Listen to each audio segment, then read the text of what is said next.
You kept your high school basketball career a secret from your mother. How old were you when she found out you were playing on the high school basketball team? She found out when I was a junior in high school. Well, I made it in 8th grade. She was like, what?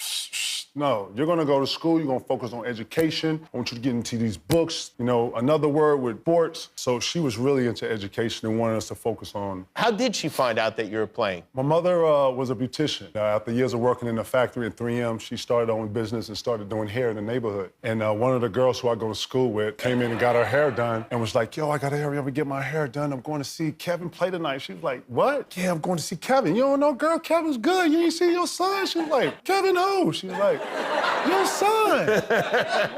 And I'll never forget, I was in the layup line, kind of laying it up, and it was just a typical another night against a rival, and it was a big night. And my mom walked in, my little sister, and I just almost pooped on myself, man. It was not good, Jimmy. It was not good. And then obviously she saw that you were good and committed to this. And... No. Jimmy, no. It was not good. It was like, what are you doing on McKeel? You enjoy the game? Kind of went over. Fortunate enough, I had a good game, but I was livid after. But as time went, she saw that I was very passionate about what I was talking about, and I was very committed. That still didn't work. But after seeing how committed I was, I think that, you know, obviously going to the NBA would change any parent's kind of mindset of, oh, wow, yeah. Okay, he's decent. Hey, look, I need you to come to this thing called the draft. I'm getting ready to get selected to the NBA. What? Like, yeah, are you serious? Yes, Mom, I'm very serious. Wow.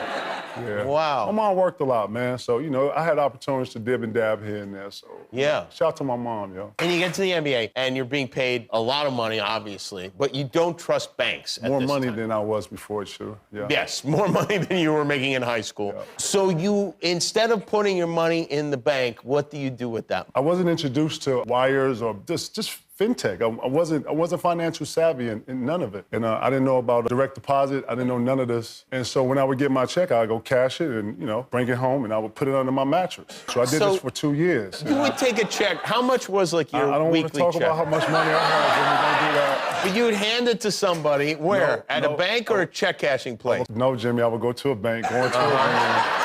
Plenty of professional people with guards, and I would actually do, you know, and they would give me my money, came in the bag, and I had a whole little system, and I would go home and put it under my mattress.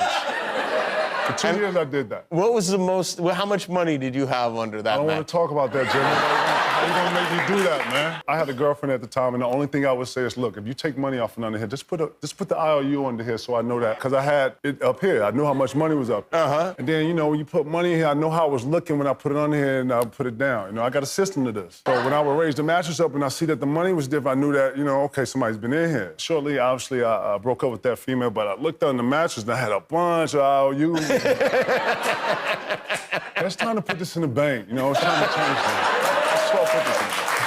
The Celtics are retiring your jersey in March, which is a great honor, obviously. The Celtics are one of the great franchises, second to the Lakers. But what amazes me is that, I mean, you are quite clearly far and away the greatest Minnesota Timberwolves player of all time. I mean, there's no question about it.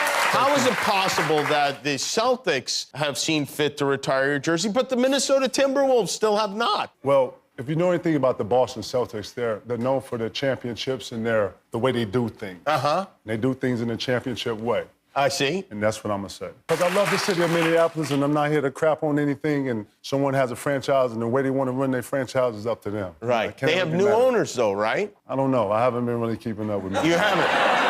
I keep up with Cat. I keep up with the young fella Edwards, but no, not at all.